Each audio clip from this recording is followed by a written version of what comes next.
안녕하십니까. 전세계에 계신 CBN 청취자 여러분, 하나님의 말씀으로 사랑과 행복 전하는 CBN 교과방송의 정수 인사드립니다. 안녕하세요. 김성진입니다. 예, 목사님 반갑습니다. 네, 아유, 이게 1년 만인가요? 일단은 새해 복 많이 받으시기 바라겠습니다. 네, 감사합니다. 목사님도 새해 복 많이 받으십시오. 네, 특별히 올 한 해는 꼭 논문을 잘 마치셔서 학위를 받으시고 네, 한국에 꼭 귀국하게 되기를 정말 진심으로 기원드리고요. 왜냐하면 많은 분들이 지금 목사님을 기다리고 계시거든요. 아, 네, 고맙습니다, 목사님. 저도 논문이 올해 끝났으면 너무 좋겠습니다. 우리 청취자분들 기도를 많이 부탁드리겠습니다. 아울러 우리 이 방송을 들으시는 우리 모든 청취자분들 2024년 새해 복 많이 많이 받으셔서 우리 청취자분들의 가정도 또 우리 청취자분들이 속한 교회도 풍성한 축복이 30배, 60배, 100배의 결실로 맞이하게 되기를, 또 결실을 얻게 되기를 예수님의 이름으로 축원드립니다. 이번 2024년도를 여는 일기의 총 교과 주제는 시편입니다. 시편. 네, 정말 기대가 많이 되는데 어떤 책임이 어떤 말씀을 배우게 될지 총론의 말씀을 부탁드리도록 하겠습니다. 네, 교과의 이 저자가 총론에서 설명하고 있는 것처럼 대부분의 성경은 인간을 향한 하나님의 말씀이라면 시편은 하나님을 향한 인간의 목소리를 담고 있는 책입니다. 인간의 기도, 또 인간의 찬양, 또 그들의 탄식, 이런 다양한 사람들의 목소리를 이 시라는 문학 형태를 통해서 표현한 것, 그게 바로 시편인데요. 그런 면에서 시편은 우리의 삶과 매우 가까이 닿아 있는 책입니다. 우리가 매일 지고 사는 어떤 삶의 무게라든지 인간의 힘으로는 해결할 수 없는 그런 고통의 문제라든지 또 그 속에서 경험하는 하나님의 사랑과 은혜가 다양한 표현과 또 곡조로 기록되어 있는 것이 시편이죠. 그래서 시편은 예로부터 이 예배를 위해서 자주 사용됐습니다. 예배는 인간이 하나님께 드리는 거죠.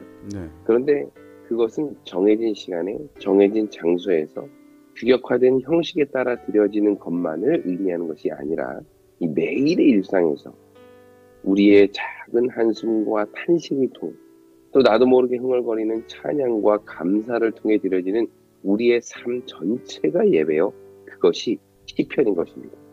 그러므로 우리는 이번 한 기 동안 이 시편을 연구하면서 그 속에 담긴 신학적인 메시지를 배울 뿐만 아니라 우리 자신의 삶이 시로 또 기도로 또 찬양으로 드려지는 매일의 예배가 되기를 간절히 바랍니다. 이것이 바로 하나님께서 우리에게 시편을 주신 이유인 것이죠. 예, 시편은 그야말로 시이면서 노래죠.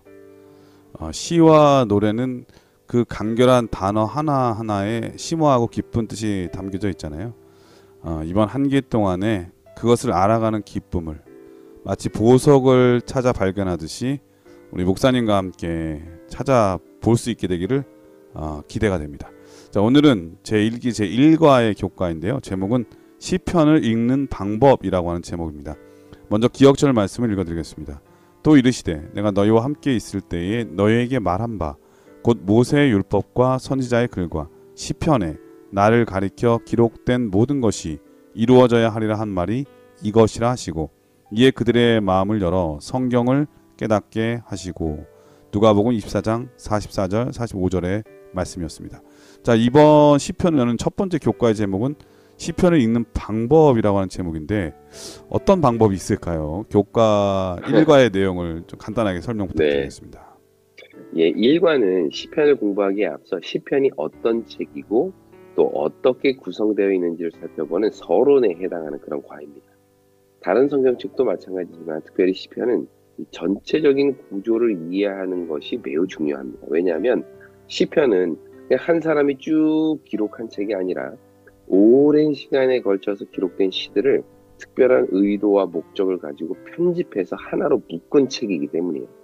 예를 들어 시편에는 모세의 시도 있지만 다윗과 솔로몬의 시도 있습니다. 이 둘은 서로 다른 시대에 다른 저자에 의해 기록되었지만 이 시들을 모아서 하나의 시편이라는 책으로 편집한 이들이 아주 특별한 목적과 이유를 가지고 그 시들을 배열을 했다는 것이죠. 쉽게 말해서 왜 시편 1편이 시편 전체의 가장 앞부분에 배치되어 있는지, 또 시편 150편은 왜 여러 자리 중에 가장 마지막에 배치했는지, 이런 것들이 다 특별한 이유와 목적이 있다는 것입니다. 만약 이것을 시간 순서대로만 막 배열을 했다면 모세시가 제일 먼저 나와야 하는데, 이건 오히려 제일 뒤쪽에 90편에 배치되어 있거든요. 그런 면에서 시편은 오랜 시간에 걸쳐 기록된 시들을 특별한 어떤 신학적 관점, 또 어떤 편집자들이 보내고자 하는 어떤 그런 메시지, 하나님께서 그걸 통해서 우리에게 주시는 분명한 그분의 뜻, 이런 것들을 다 포함하고 있다는 것입니다. 그러므로 우리는 시편을 보다 깊이 잘 이해하기 위해서는 그 시편의 전체적인 그림을 볼 필요가 있는 것이죠. 그럼 지금부터 시편을 우리가 어떻게 읽어야 하고 그 읽는 방법은 무엇인지 함께 살펴보도록 하겠습니다. 예, 목사님의 말씀을 들으니까 빨리 시편의 책을 펼치고 싶은 그런 생각이 드네요. 자, 그럼 찬미 한 곡 들으신 다음에 본격적으로 우리 목사님과 함께 시편을 열어보도록 하겠습니다. 여기는 말씀의 방송 CBN 코리아입니다.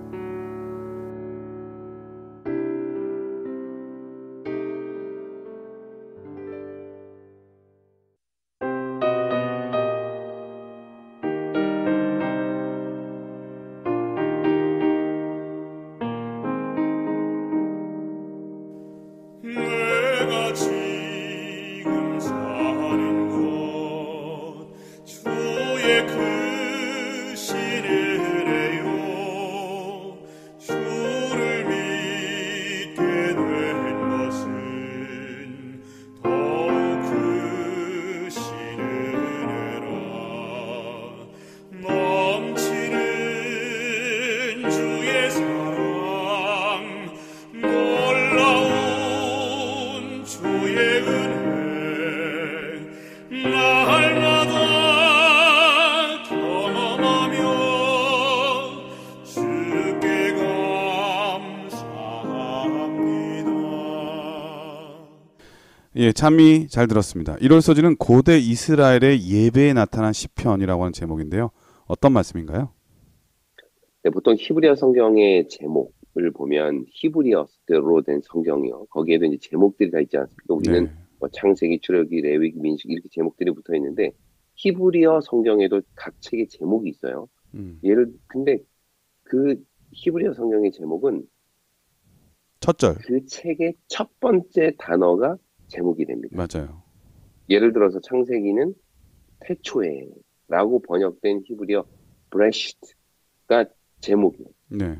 하지만 특이하게 시편은 시편의 1편 1절에 나오는 그 첫 번째 단어, 즉 복이 있다, 복이 있다라는 단어가 이제 제일 처음에 나오는데, 이 뜻의 아셔레이라는 이 단어가 책의 제목이 아니라 시편의 제목은 찬송이라는 뜻의 테힐림이라는 단어가, 이게 시편의 책의 제목입니다.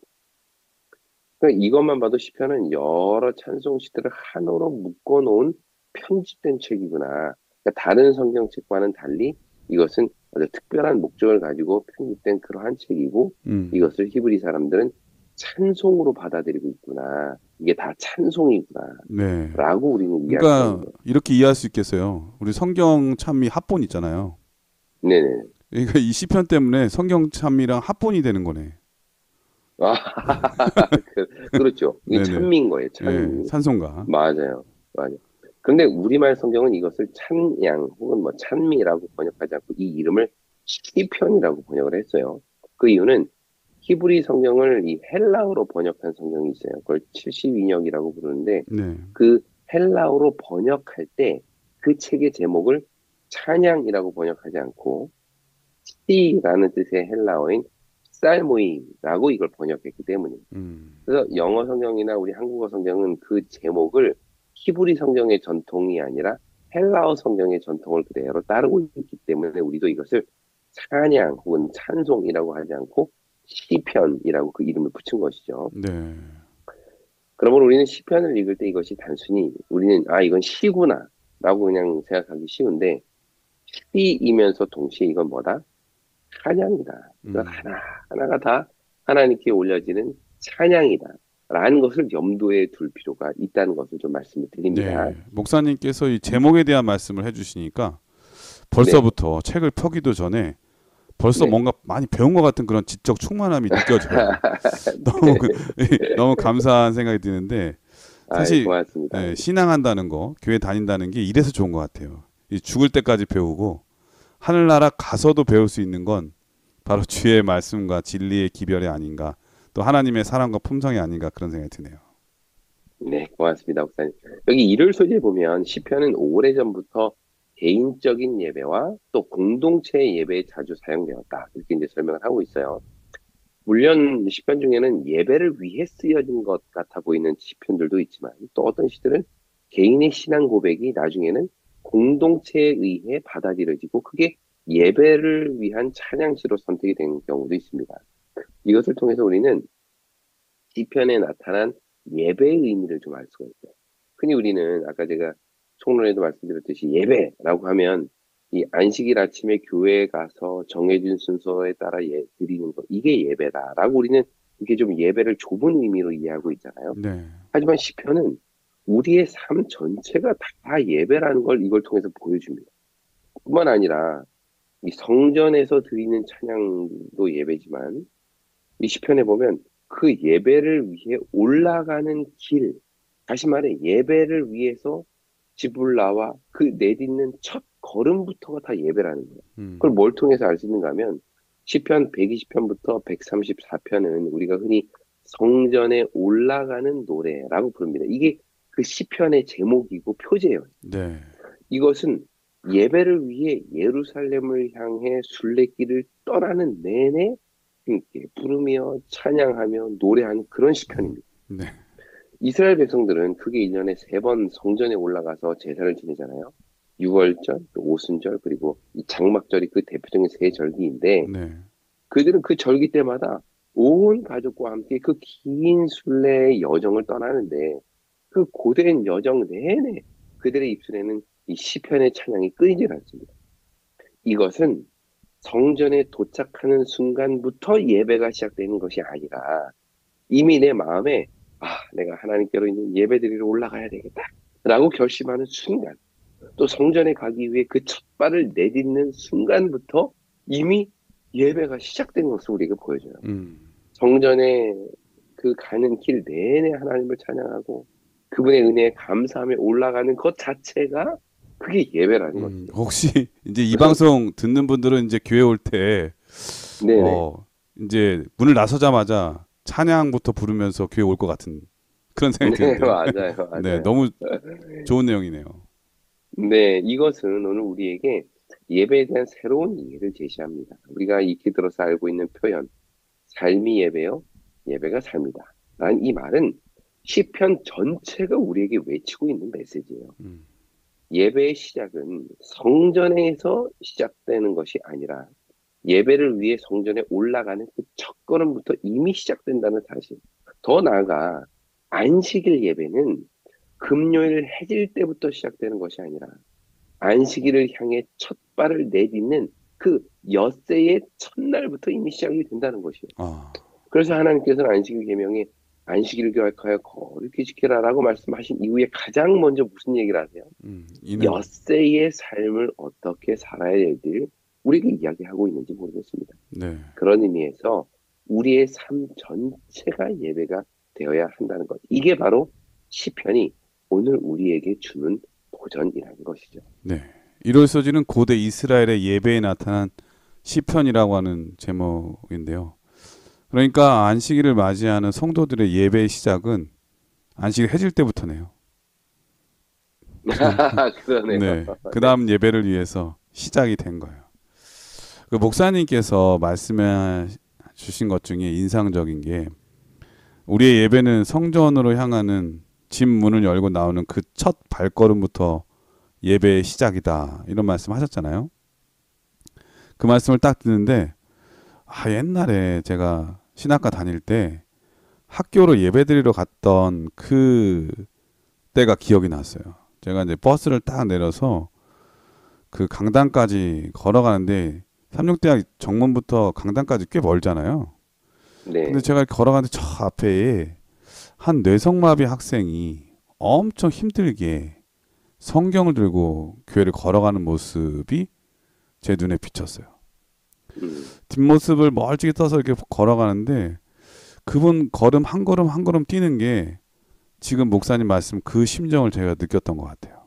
음, 정말 제가 그분을 먼저 가고 싶지 않아서 정말 천천히 느린 걸음으로 걸어갔는데 제가 그렇게 걸었어도 어느 순간에 그분을 역전했어요. 너무 어, 미안했는데 그래서 그다음부터는 정말 빨리 걸어갔거든요.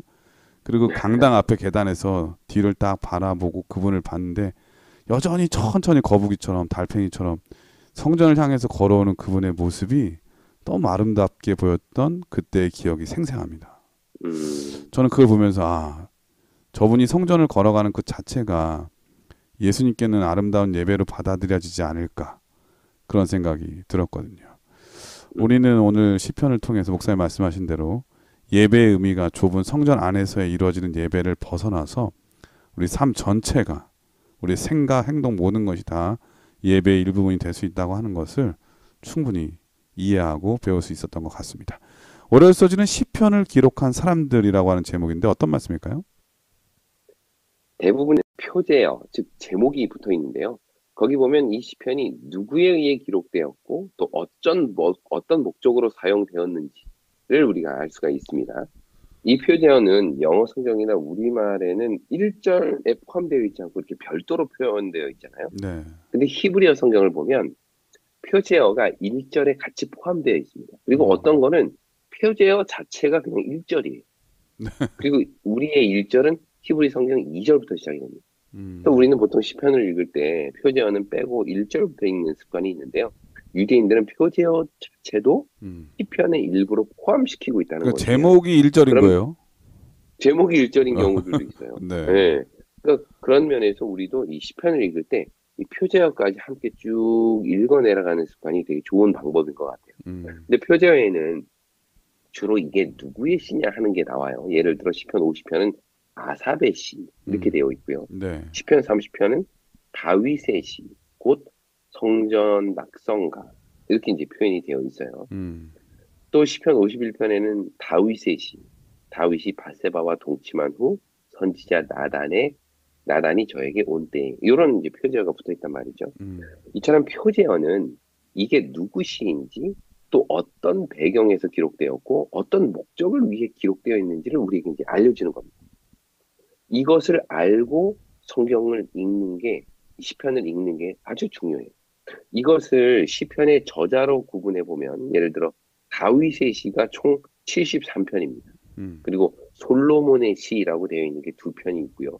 모세의 시가 1편이 있습니다. 또 아삽의 시는 12편, 고라의 자손은 10편, 또 헤만의 시 1편, 에단의 시 1편 이렇게 이제 구성이 되어 있는데요. 그리고 저자가 나와 있지 않은 시가 한 50편 정도 되는데 네. 그래서 이게 저자를 모른다 해가지고 이걸 뭐라고 부르냐면 고아 시편이라고 해요. 그러니까 부모가 없는 시편이다. 야, 그 방황하는 네. 시편이네. 방황하는 시편. 네. 물론 이 다윗의 시, 뭐 아삽의 시라고 할 때 누구누구의에 해당하는 히브리어 르라는 이 표현이 예. 이 전치사가 저자를 나타낼 수도 있지만 또 누구누구에 바쳐진 시라는 의미로도 이제 번역이 되어 수 있어요. 그래서 뭐 학자들의 의견이 분분하지만 시편을 편집한 편집자들은 이 각 표제를 통해서 그 시를 읽는 사람들에게 이런 기본적인 정보를 제공해주고 있습니다. 그러니까 이걸 통해서 이 독자들이 이 시편을 읽는 때 좀 더 잘 이해할 수 있도록 도와주는 방법. 이게 바로 이제 시편을 편집한 사람들이 우리에게 요구하는 시편을 읽는 방법입니다. 네. 또 여기 표제 중에는요, 아삽의 마스길, 뭐 다윗의 식가용, 뭐 다윗의 밑담 이런 표현들이 나오는데요. 네네네네. 학자들은 이게 뭘까를 이제 연구하다가 이 마스길은 이 교훈을 주는 시편이란 뜻이구나라고 이제 설명을 하고요. 식가연이라는 건 이게 슬픔을 나타내는 단어거든요. 그래서 이건 애가구나, 슬픈 마음을 표현한 시구나. 네. 그리고 밑담이라는 것은 속죄, 그리고 속량함을 나타내는 그런 표현이구나라고 이제 이해하고 설명을 하고 있습니다. 그러므로 각 시는 그 시를 기록한 분명한 목적이 있는 거예요. 교훈을 주기 위해서, 또 어떤 시는 자신의 애통하는 마음을 표현하기 위해서, 또 어떤 시는 우리의 죄를 용서하시는 하나님의 은혜를 찬양하기 위해서 기록된 시라는 것을 보게 되죠. 또 그 외에 우리가 시편을 읽을 때 자주 보는 게 이제 셀라입니다. 네. 셀라 중간중간에 궁금했어요. 셀라 셀라. 이렇게. 네.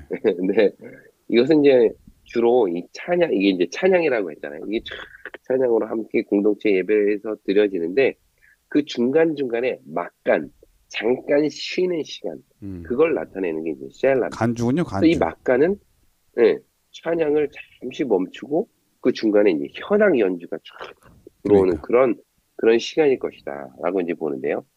이때는 주로 찬양하는 자들이 잠시 동안 찬양을 묵상하는 시간으로 이제 활용이 됐다고 해요. 그러니까 같이 막 찬양을 하다가 현악기가 쫙 나오는 순간 자신이 불렀던 그 찬양의 내용들을 조용히 묵상하는 시간이 이 시알랍니다. 그래서 우리는 이 시편을 읽을 때도 그냥 내용만 이해하면서 그냥 빠르게 쭉 읽기보다는 이 셀라 딱 나오면 잠깐 멈추고는 지금까지 읽었던 내용을 묵상하고 읽는 방법. 이게 또 우리에게 하나의 주는 시편을 읽는 방법의 또 다른 아이디어인 것이죠. 그러니까 우리가 예배 드릴 때 준비 참여 하잖아요. 이럴 때 앞에서 부르는 분이 숨이 차기도 하고 또 몇 장 다른 것도 찾아야 되잖아요. 네, 그렇죠. 그러니까 그 여유를 얻기 위해서 잠깐 간주 듣고 4절 하겠다고 하잖아요. 네, 그 간주가 바로 이제 셀라인데 맞습니다. 셀라가 나오면 네. 셀라가 나오면 그냥 간주구나가 아니라 그러면 다시 한번 머릿속으로 앞의 내용을 이렇게 한번 더듬고 생각해 보면서 다음 구절을 읽으면 더 큰 은혜가 된다 이런 말씀이 되겠네요. 네, 맞습니다. 목사님 아주 잘 설명을 해주셨네요. 이처럼 시편은 많은 저자들이 다양한 상황 속에서 하나님께 드리는 탄식과 또 찬양의 노래인 것이죠.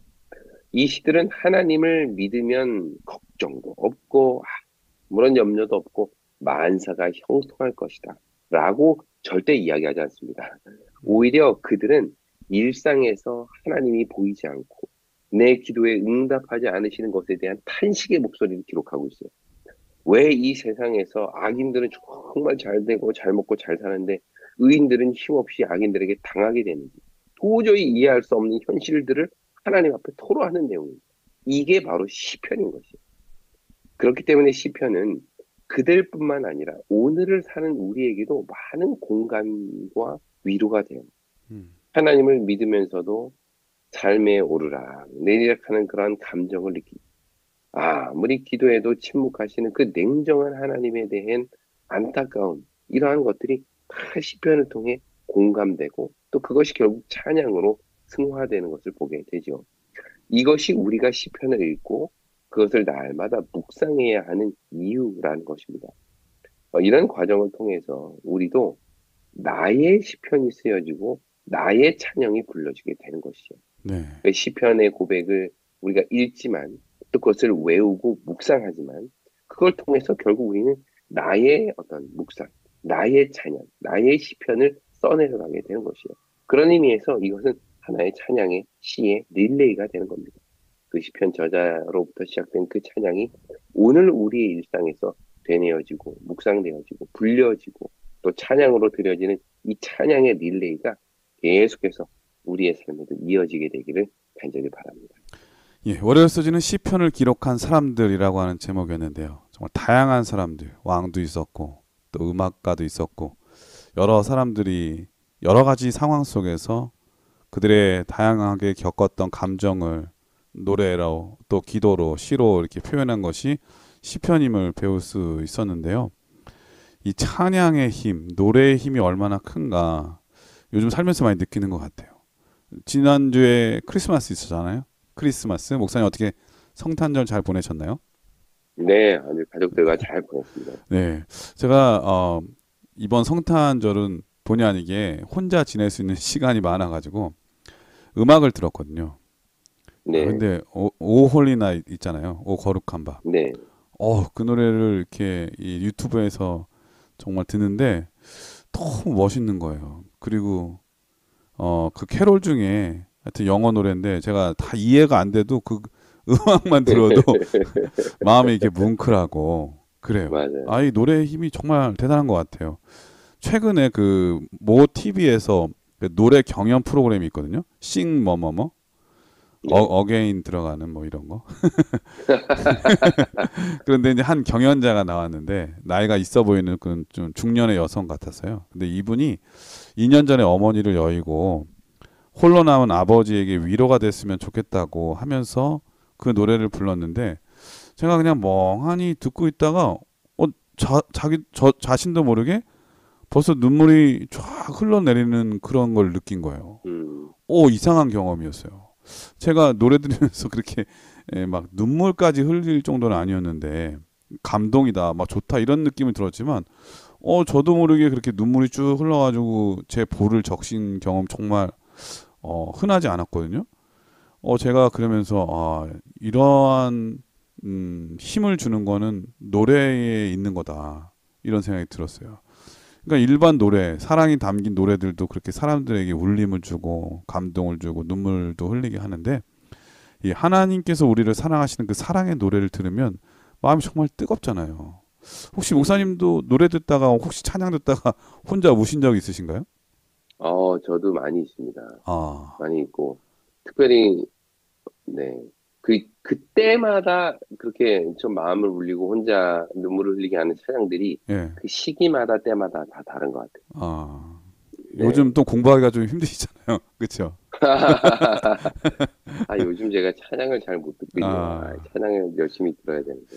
저는 뭐 우리 청취자분들도 각자 뭐 좋아하는 찬양이 다 다르겠지만은 저는 그 찬양 정말 좋아요. 내 평생 가는 내 평생. 네, 그렇죠. 영어로 그 It is well인가? 네. 저는 그게 다 왜 이렇게 자신감이 없으세요? 제가 이게 국제교회에 있다 보니까 네. 영어 노래도 부르고 한국 노래도 부르다 보니까 자꾸 헷갈려요 이게. 근데 네네. 어쨌든 내 평생 가는 길인가요? 네네. 맞죠? 맞는 것 같습니다. 내 평생에 가는 생에 가는 길 순탄하여.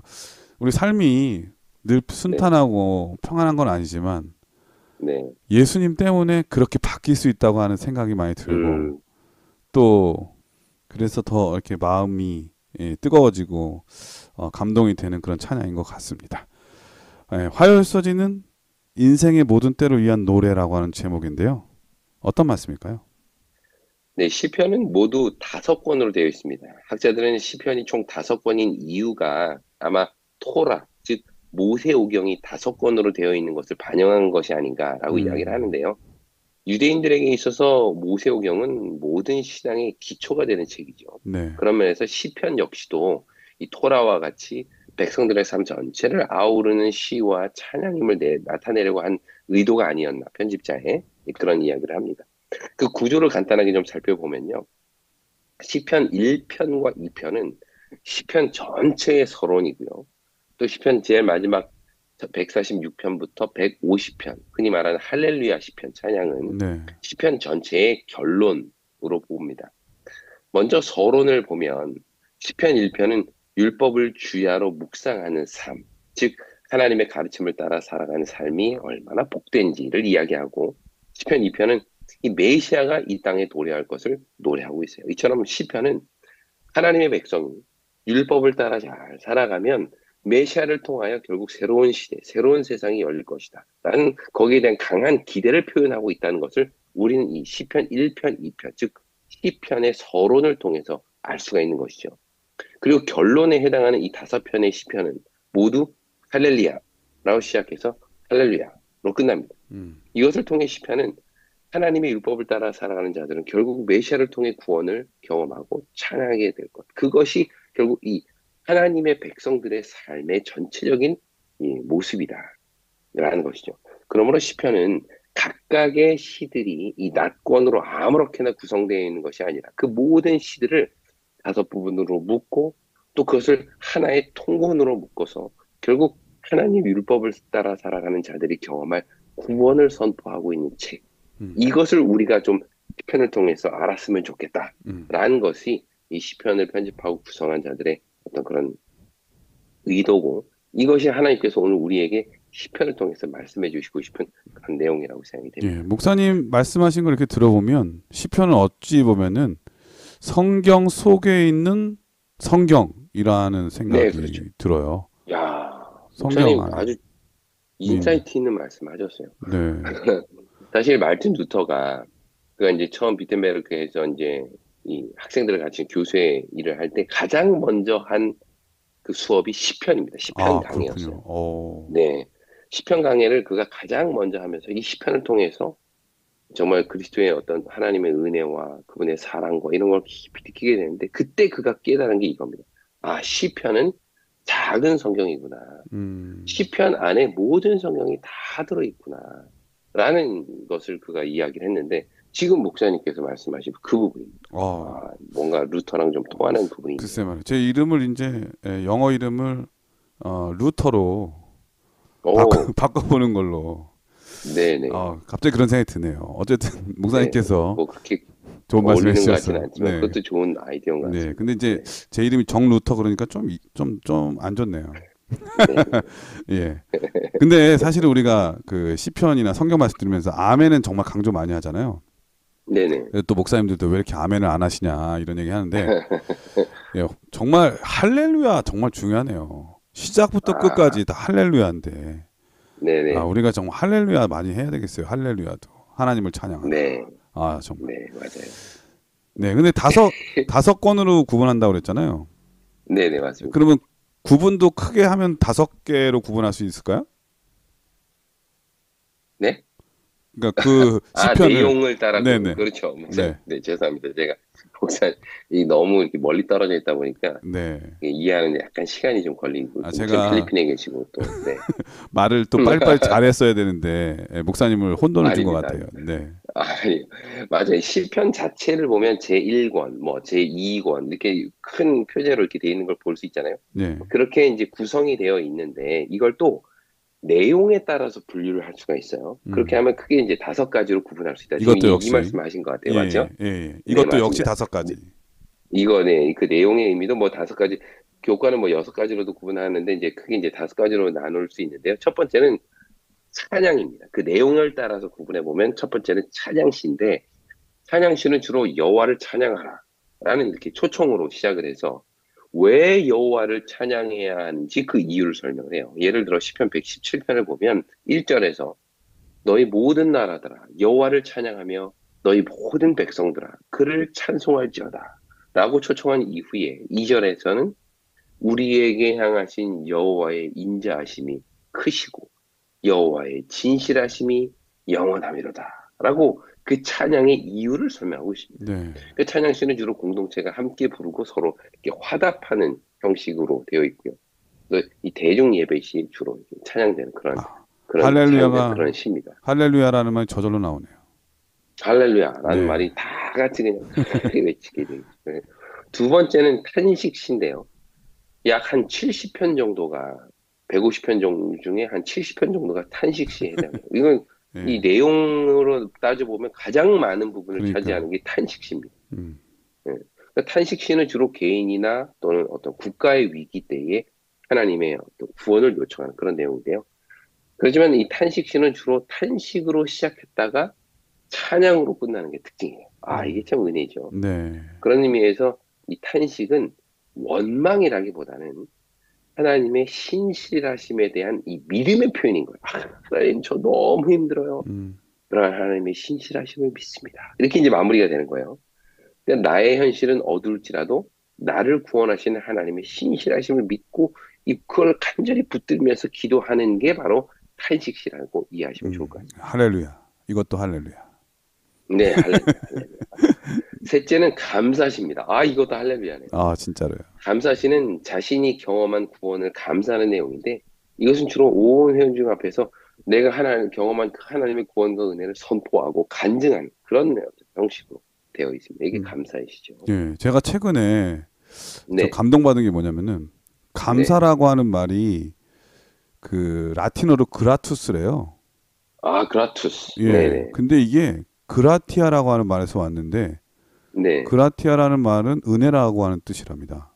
그래서 네, 바울은 그걸 하나님의 은혜에 감사하라고 자주 얘기를 했어요. 근데 이게 네, 같은 내용인 거죠. 그러니까 하나님의 네, 은혜가 곧 그러네요. 감사.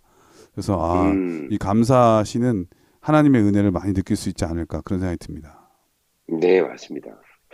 또 네 번째는 지혜시입니다. 지혜시. 지혜시는 말 그대로 어떻게 사는 게 이 정말 행복한 삶인지, 또 인간으로서 성공하는 삶은 무엇인지, 이런 지혜를, 삶의 지혜를 전하는데요.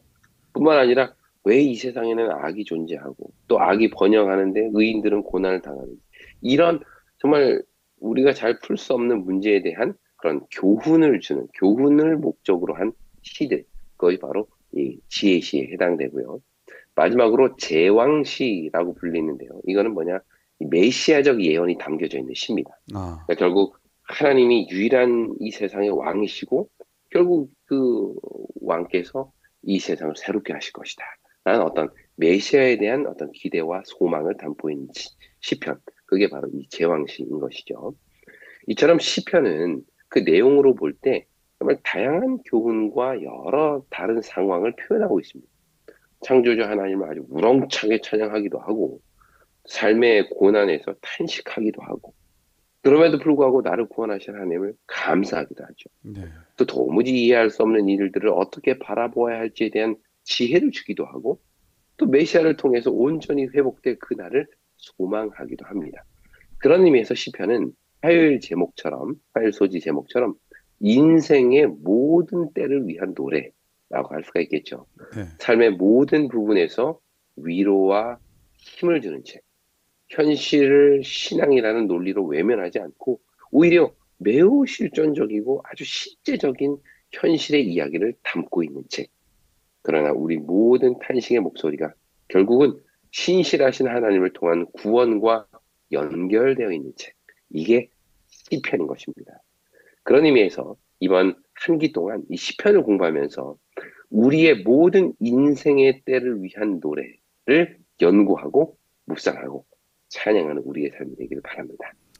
네, 화요일 소지는 인생의 모든 때를 위한 노래라고 하는 제목인데요. 아, 그 목사님 말씀 듣다 보니까는 우리가 노래하지 않을 때는 없네요. 네, 슬프면 슬픈 대로 노래를 부르고, 기쁘면 기쁠 대로 노래를 부르고, 뭔가 아이디어가 떠오르지 않고, 또 어떻게 해결해야 될지 돌파구가 보이지 않을 때도 지혜를 간구하는 마음으로 찬양하고, 참 감사할 일이 있을 때도 찬양하고, 그죠? 예수님 생각나면 찬양하고, 이러한 모든 인생에 필요하지 않을 때가, 예수님이 필요하지 않을 때가 없는데요. 그때마다 하나님께서는 기도하라고 하는 그 말씀과 더불어서 이 찬양을 통해서 기도하도록 우리에게 이렇게 알려주시는 것 같습니다. 이렇게 찬양을 듣다 보면은 큰 위로와 용기, 소망이 생기잖아요. 우리 모든 성도님들 이 시편의 말씀을 통해서 큰 소망과 용기와 위로를 갖고 인생에서 큰 유익이 되기를 예수님의 이름으로 축원드립니다. 그럼 여기서 아멘. 찬미를 또 우리가 한 곡 들으신 다음에 계속해서 수요일, 목요일 소주를 공부해 보도록 하겠습니다. 여기는 말씀의 방송 CBN 코리아입니다.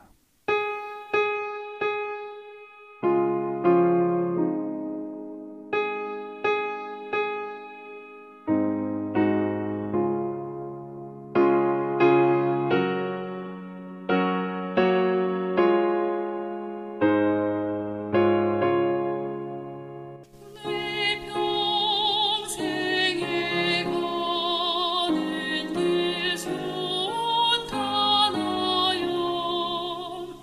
늘 잔잔한 강 같은지 금방 바라보서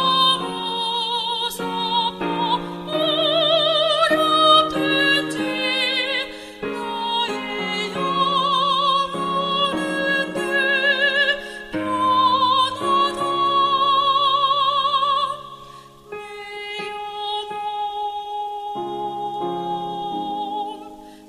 편하다 내 영혼 평안해 내 영혼 평안해.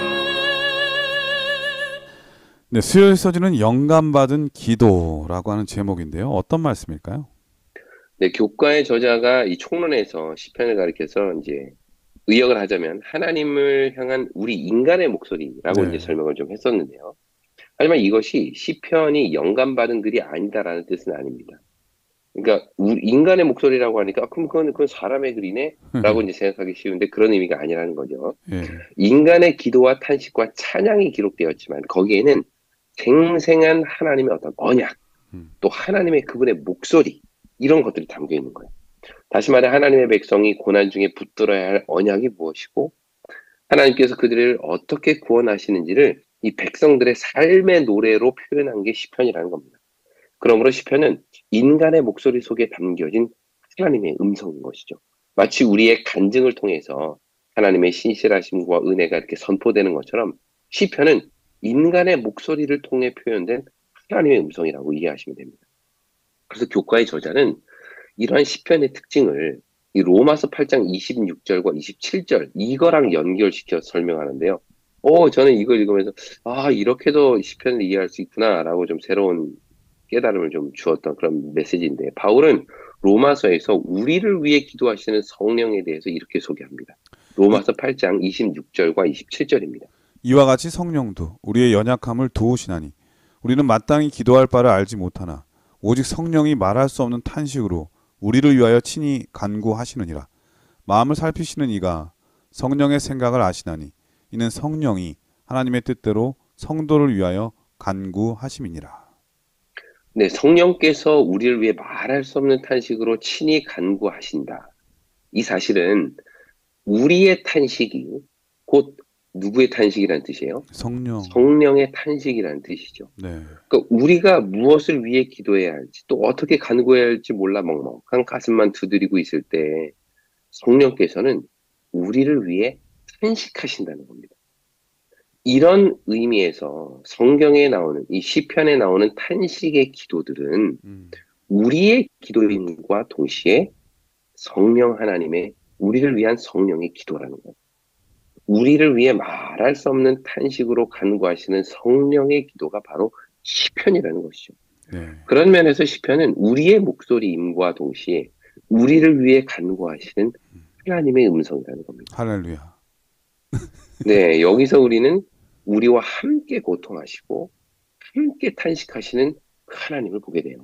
심지어 하나님의 음성이 들리지 않고 그분의 손길이 느껴지지 않는 순간에도 하나님은 지금 나와 같은 마음으로 탄식하시고 우리를 위해 간구하신다는 겁니다. 시편 42편 말씀을 한번 좀 볼까요? 거기에는 우리의 탄식과 우리를 향한 이 경외의 목소리가 그래서 같이 표현되어 있습니다. 시편 42편 9절 말씀입니다. 내 반석이신 하나님께 말하기를 어찌하여 나를 잊으셨나이까? 내가 어찌하여 원수의 압제로 말미암아 슬프게 다니나이까 하리로다. 여기서는 내가 겪는 압제로 인한 탄식이 그대로 표현되어 있습니다. 왜 하나님은 나를 잊으셨고 왜 나로 슬픔을 겪게 하시냐라는 어떤 저자의 답답한 심정이 고스란히 드러나 있는데요. 하지만 그는 자신을 향한 하나님의 음성을 스스로의 목소리로 이렇게 표현하고 있습니다. 11절입니다. 내 영혼아 어찌하여 낙심하며 어찌하여 내 속에서 불안해하는가? 너는 하나님께 소망을 두라. 나는 그가 나타나 도우심으로 말미암아 내 하나님을 여전히 찬송하리로다. 네, 시편 기자는 여기서 자신을 1인칭으로 표현하기도 하고 또 동시에 2인칭으로 표현하기도 합니다. 그러니까 내 영혼아 할 때는 1인칭, 즉 나의 영혼아 라고 부르고 있지만 그 다음에 내가 어찌하여 낙심하며 불안하여 하는가 라고 할 때는 2인칭, 즉 너는 어찌하여 낙심하며 불안하여 하는가 라고 표현하고 있어요. 이것은 아마도 자기 목소리를 통해 말씀하시는 하나님의 음성을 표현한 것으로 보입니다. 너는 왜 낙심하며 불안하여 하느냐? 너는 하나님께 소망을 두어라. 이것이 지금 나에게 말씀하시는 하나님의 음성이라는 것이죠. 또 거기에 대한 나의 반응은 나는 그가 나타나 도우심으로 말미암아 내 하나님을 여전히 찬송하겠다라고 하는 것이죠. 그런 면에서 시편은 인간의 일방적인 고백이라기보다는 나에게 말씀하시는 하나님의 음성을 나 자신의 목소리로 전달하고 있는 하나님의 계시인 것입니다. 그렇기 때문에 우리는 시편을 통해서 나의 음성을 통해 하나님의 음성을 들을 수 있어야 하는 것이 이것이 시편 읽기의 중요한 방법 중에 하나인 것입니다. 네, 수요일서지는 영감받은 기도라고 하는 제목인데요. 하나님께서 성경은 말씀하시는 음성이 대부분이지만 시편은 인간의 그 하나님을 향한 부르짖음이 이 시편의 좀 다른 부분이라고 했지만 그 인간의 부르짖음마저도 성령의 인도하심과 또 하나님의 마음이 담겨진 영감적인 기도라고 하는 것을 우리 목사님께서 잘 설명해 주셨습니다. 근데 때때로 우리가 인생을 살면 다 느끼는 바겠지만은 너무 힘들고 괴로울 때는 기도가 안 나와요. 찬양도 안 나오고 아무것도 안 나오잖아요. 바로 그럴 때 이 시편의 말씀을 읽으면 내가 하는 기도를 지금 성령께서 하시는 것을 느낄 수가 있고 그렇기 때문에 더 은혜가 되고 자연스럽게 그게 기도가 된다는 생각이 많이 듭니다. 힘들고 어려울 때마다 이 영감받은 기도인 시편을 읽음으로써 하나님의 음성을 듣고 또 용기와 희망을 얻게 되기를 예수님의 이름으로 축원드립니다. 자, 목요일 서지는 시편의 세계라고 하는 제목인데요. 어떤 말씀일까요? 네, 시편이 기록되고 또 성전에서 찬양으로 불려지던 시대는 우리가 살고 있는 세상과는 좀 많이 달랐죠. 이스라엘은 모든 백성이 다 하나님을 알고 그분을 섬기는 공동체였습니다. 오늘날이 안에서도 다양한 종교와 문화가 공존하지만 이스라엘은 모두가 하나님을 믿는 신앙 공동체였다라는 점에서 사실 우리가 사는 세상과는 좀 다릅니다. 그들에게 있어서 성전은 삶의 중심이었고 성전에서 드려지는 예배 역시 아주 중요한 부분을 차지하고 있었죠. 이스라엘의 절기, 오늘날로 말하면 나라의 아주 중요한 명절들도 다 성전의 예배를 중심으로 이루어졌고요. 그 명절을 누리고 즐기는 것 역시 예배의 일부였다는 것입니다. 이런 공동체에서 살아가는 사람들에게 있어서 시편은 말 그대로 삶의 이야기인 것이죠. 좋은 일이 있을 때나 슬픈 일이 있을 때나 언제나 그들은 신앙을 통해서 자신의 삶을 해석하고 그 해석의 결과로 나타난 것이 바로 그들의 시편이었던 겁니다. 그 시편에 담긴 세계를 가만히 들여다보면 거기에는 좀 상호 배타적인 하나님의 모습이 자주 소개돼요. 상호 배타적이라는 말은 서로 다른, 서로 공존할 수 없는 하나님의 모습이 소개가 되는데요. 예를 들어 시편 11편 4절에 보면 여호와의 보좌는 하늘에 있으며 라고 말함으로 하나님은 저 멀리 계신 분으로 소개하고 있는데 반면에 시편 76편 2절은 그 장막이 또한 살렘에 있으며 그 초소는 시온에 있도다 라고 말함으로 하나님은 지금 우리가 있는 이곳 시온 예루살렘에 계시다 라고 이야기를 하죠. 또 시편 1편은 멀리 서시고 숨으시는 분이다 라고 이야기하지만 동시에 41편 12절에는 늘 내 앞에서 나를 붙드시는 분이다 라고 소개를 하고 있어요. 이처럼 시편은 멀리 계시는데 또 어떤 시편은 또 동시에 나와 함께 계시고 또 어떤 시편에는 보이지 않고 닿을 수 없는 멀리 계신 하나님, 숨어 계신 하나님인데 동시에 내 손을 붙드시고 나와 함께 하시는 하나님으로 소개하고 있죠. 이것은 하나님 안에는 이 초월성과 내재성이 모두 존재하고 있음을 우리에게 보여줍니다. 그분은 천지를 지으시고 온 우주를 주관하시며 또 그분의 보좌는 온 하늘을 덮고 계시죠. 동시에 그 하나님은 지금 이 작은 골방에서 드리는 나의 기도와 탄식에 귀를 기울이시고 또 내 삶에 들어오셔서 내 원수들을 심판하시고 나를 구원하시는 분이시기도 하죠. 이처럼 이렇게 상호 배타적인 하나님의 두 특성이 온전히 하나로 되어서 만나는 곳, 그곳이 어디냐? 그게 바로 내 삶의 일상이고 그것을 노래하는 것이 시편이라는 겁니다. 그런 의미에서 시편은 여전히 지금도 끝나지 않은 성도들의 찬양입니다. 오늘 내 삶에서 역사하시는 그 하나님의 이야기가 시편이고 내 답답한 현실에서 부르짖는 우리의 간구가 각자의 시편인 것입니다. 우리의 구체적인 삶의 현장에서 온 우주를 주관하시는 그 초월적 하나님을 만나는 이야기가 시편이고 창조주 하나님이 인간으로 이 땅에 오셔서 내 삶의 현장을 함께 걸으시는 이야기가 시편이죠.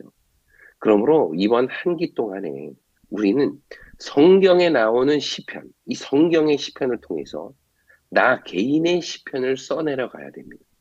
이것이 시일 수도 있고, 뭐 찬양일 수도 있고, 우리의 기도일 수도 있고, 아니면 뭐 매일 기록하는 일기일 수도 있어요. 우리에게 필요한 것은 나의 모든 삶의 여정 속에서 내 기도를 들으시고 구원하시는 그 하나님의 이야기를 기록하고 기억하는 것입니다.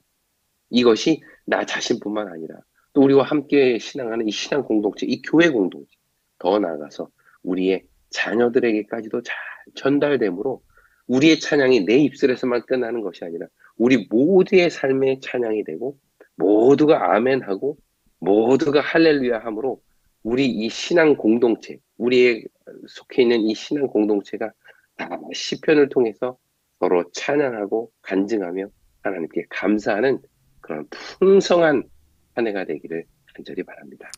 예, 목요일 서지는 시편의 세계라고 하는 제목이었는데 그 시편이 쓰여진 그 시대적 배경을 공부하는 것도 정말 중요하지만 그 하나님께서는 너무 크셔서 사실 온 우주도 담을 수 없는 분이잖아요. 오히려 우주가 그분의 품속에 있으니까 말이죠. 그렇게 크신 하나님을 우리가 우리의 언어로 또 우리의 생각과 또 그분의 마음, 그분의 생각을 이렇게 노래에 담아서 부를 수 있다고 하는 것은 어쩌면 특권 중에 특권이 아닌가 그런 생각이 많이 드네요. 그 예능 프로그램 중에 부르의 명곡이라고 하는 거 그런 프로그램이 있는데 목사님 아세요?